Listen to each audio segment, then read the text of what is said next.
Good morning and welcome to another episode, discussion, whatever you want to call it, on your road to figuring out your finances, financial freedom, whatever you want to call it. Today I'm going to be talking about getting started, more about the process of getting started and maybe a where to start. And where to start while you're on your journey. Because I know for me, when I first started, I was kind of overwhelmed by all of the different facets of things that I felt I needed to deal with. Meaning I felt like I needed to deal with saving money all the time, and while simultaneously taking all my extra money and putting it towards my student loans, and also trying to put it towards a house or all of these other things. And what I ended up having to do was take some time, figure out what I wanted and prioritizing, and then go from there. And I guess I'm going to talk about what I think is probably the most effective way at getting started towards what you want to do. And I would definitely say the first thing of this is to write down some definitions, which sounds crazy. It sounds like, your whatever language class you took, or English class, or whatever, or math class, whatever you want to call it. It's definitely going to be some work, but for me, what I did was I defined happiness and defined financial freedom, and what it means to me, because I know for a lot of the people who are talking about this, they say, oh, financial freedom, and you'll be happy and living the life you want, and that's may be true for them. They may be living the life they want, but the life they want probably isn't the life you want. So in order to get the life you want, you actually have to write down what that life you want is, and write down what, say, I'm using the term financial freedom, but again, that's really broad. And financial freedom really depends on what is your tolerance for what lifestyle tolerance you have. Meaning that if your financial freedom you're going to have to work for whatever you define financial freedom, unless you define it as like frivolous spending, in which case you get to go shopping and go on all these trips, and that sounds great. But for most people,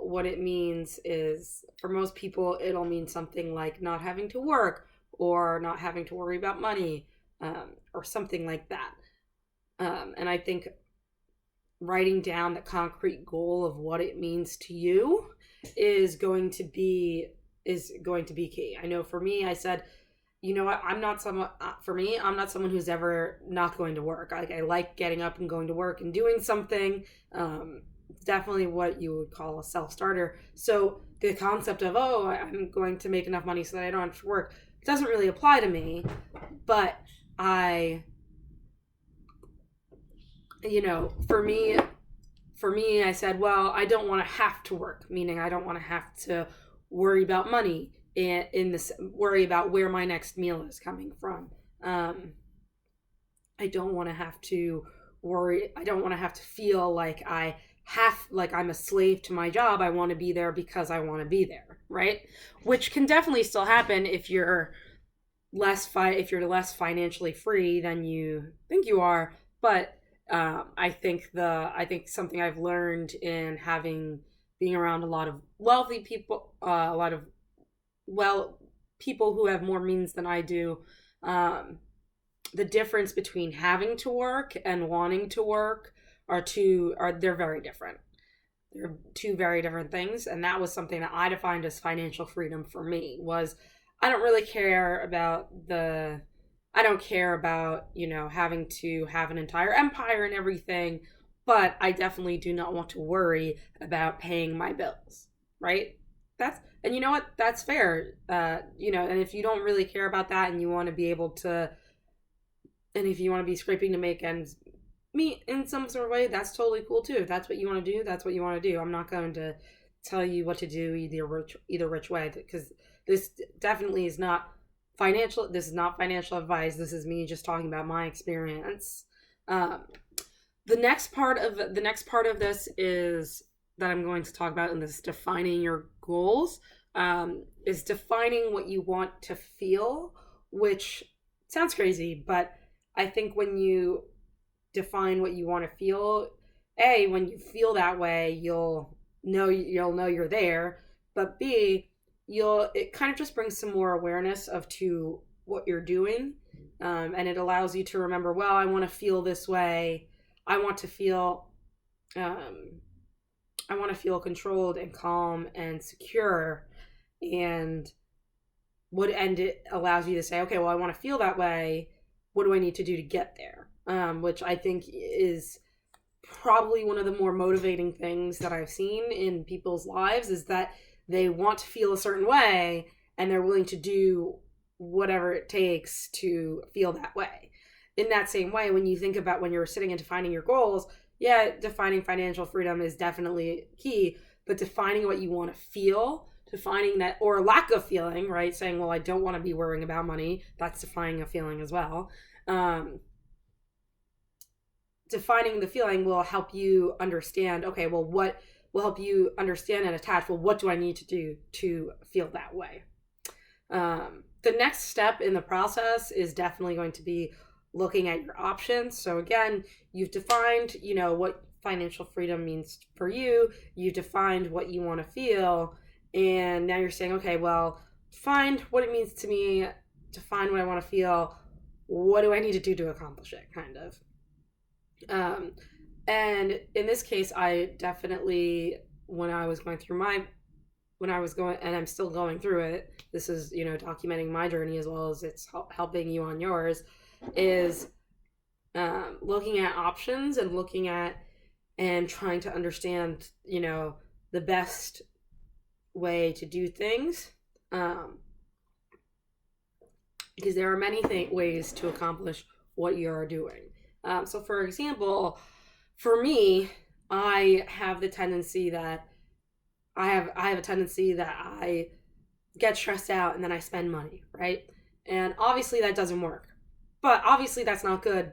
When I say it doesn't work, I mean it's not good, because life is stressful. So I can't be spending money all the time, and I'm hoping a lot of people feel this way as well, where they they can stress spend, and I don't even mean spending it on things. I mean, I go out, if I have a very stressful week, I'll then treat myself to a very extravagant lunch, right? Or I'll go and get a manicure, pedicure, and, massage and all these other things. And I try to justify in my head, I had such a stressful week, I deserve a break, and I made all that money, so I deserve a break. But really that's not the best. That's not emotionally healthy. Personally, I don't think it's emotionally healthy. It's not emotionally healthy, and it's not helping you towards your goal. Now that doesn't mean that you need to go cold turkey, because what we learn about going cold turkey is that it, in fact, is not necessarily the best way to go either, because then when you give yourself a taste, you end up binging. So, what this means again is you've defined what you want. Now you have to kind of plan on a way to integrate what you want. Now you have to find a way to integrate and balance what will give you happiness in the future and what will give you happiness in the now. So, for example, if I have a very stressful week, I 100% think it's fine for me to maybe treat myself to a small lunch. So, don't go out and get an appetizer, a filet, and, 3 or 4 drinks. Maybe just go out and get a flatbread for yourself and have maybe 1 glass of wine during lunch or something. And scaling down the amount, scaling down the extravagance, scaling down stuff like that, may be a way for you to still feel the relaxation of oh, well, I worked so hard and now I'm giving some time back to myself. versus going out and spending a shopping spree and then feeling guilty after, right? And I know for me, that's probably one of the biggest issues too, is the aspect of indulging yourself, but then it's really easy to overindulge yourself, right? So creating, I guess my point is creating circumstances which allow you to properly indulge the things you want now while still saving for tomorrow, while still saving for your house, while still applying that money towards your student loans and things like that.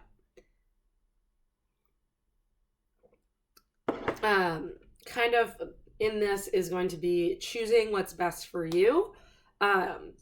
It's okay to try different things at the same time. You can get results pretty quickly this way. So, as I've said before in some of my other videos, I love automatic transfers into savings, into IRAs, into whatever. Love automatic transfers that go in the same day as your paycheck, because the money you don't even see that money when you open up your bank statement on payday, right? You open up and you see, and instead of getting paid the $1,500 that paycheck, you get paid $1,400, and you're like, oh, okay, and you don't even notice it, and you're like, oh, okay, and then you budget based on that $1,400, and you've already saved $100 from that paycheck, and it's awesome, which is great. While doing that, you're also welcome to start a budget. Again, you're also welcome to start a budget, and you're also welcome to take cash out and only spend on cash. That's another great way that I love to kind of have a better understanding of what you're spending your money on, is physically giving people the cash.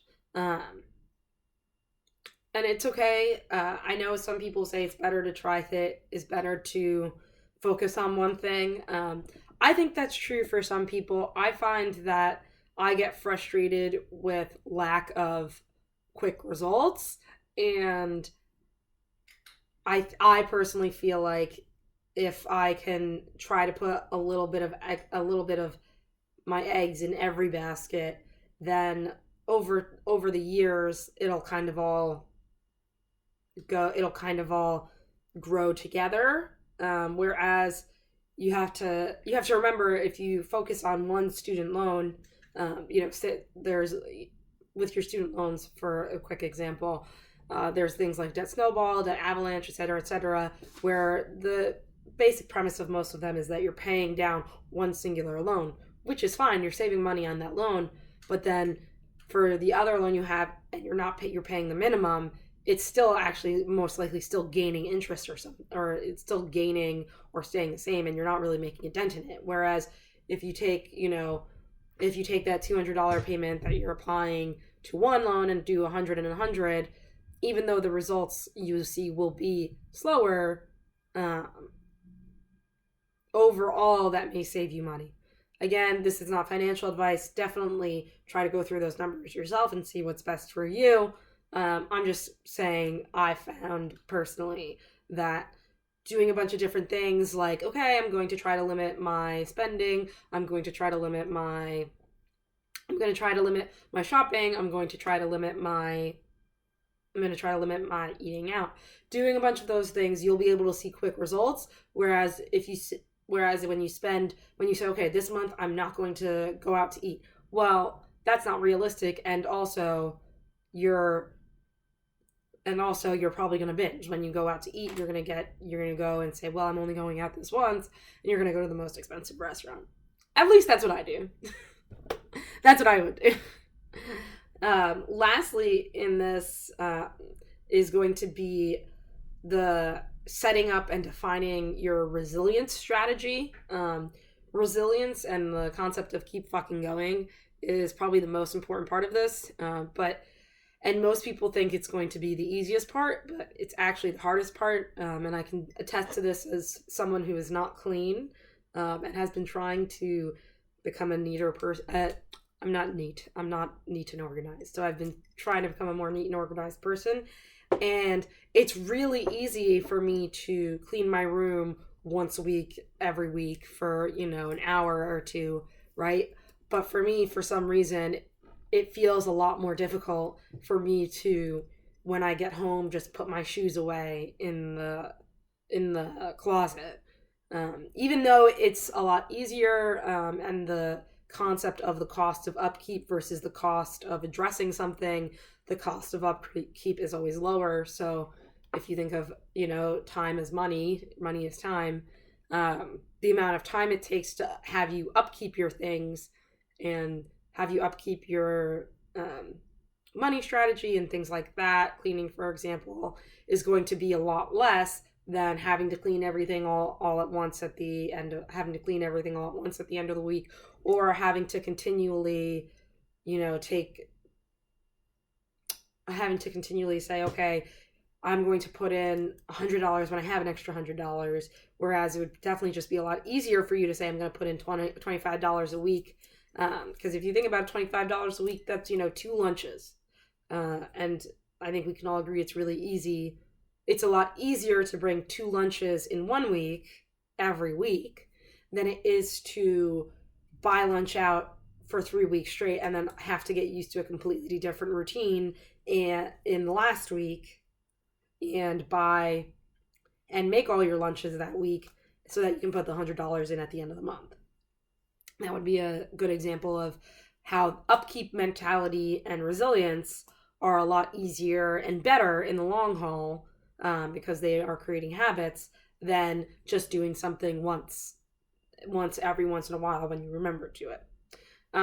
This goes to, I think I will actually probably do an entire video on resilience and training and everything. But this just goes to reminding yourself why you're doing this, and really just reminding yourself that to keep doing it and to keep doing it. This ties in especially with the goals. If you don't have your goals well defined, you will not be able to be resilient.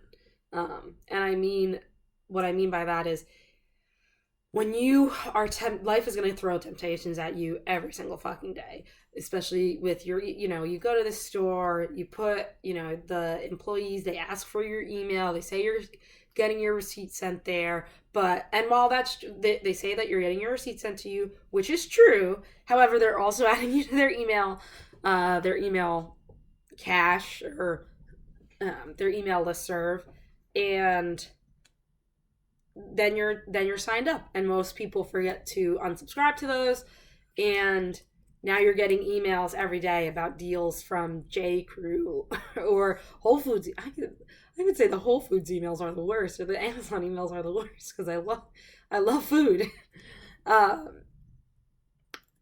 it's going to be really easy when you're bombarded with those advertisements from watching TV, advertisements that you see on billboards. All of those things are going to be temptations, and if you don't have well-defined goals, it's going to be really easy to say yes to those temptations.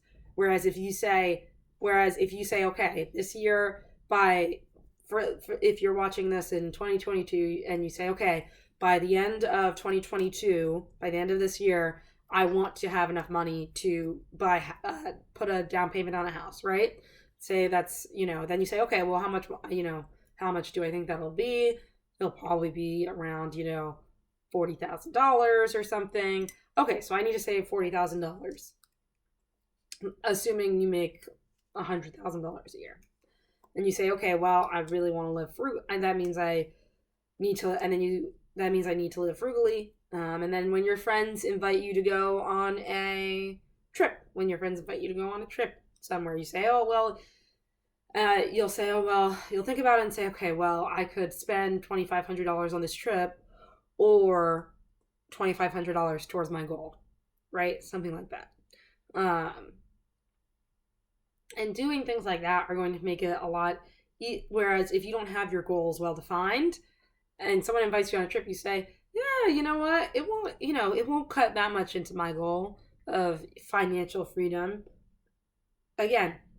And then, you're $2,500 down, even though you do want to buy a house next year or something. That's definitely kind of where I would recommend starting off. Again, this is not specific financial advice. I'm just saying this is more of what I did when I first started off. And I think that it would really help. I guess this more helps address some of the pitfalls that I fell into when I first started off. And I think if I had this sort of setup when I first started, that I would be much farther ahead in my life than I am today. So, let me know what you think about these ideas. Try them yourself. See what you like, what you don't like. If you did like this video, like, share, subscribe. I'm going to put a link to my blog as well, The Successful Adult. And for other also, it's going to be some finance stuff on there, but also just some other things that I think would be helpful for you in your adult life. So thanks for watching. See you next time.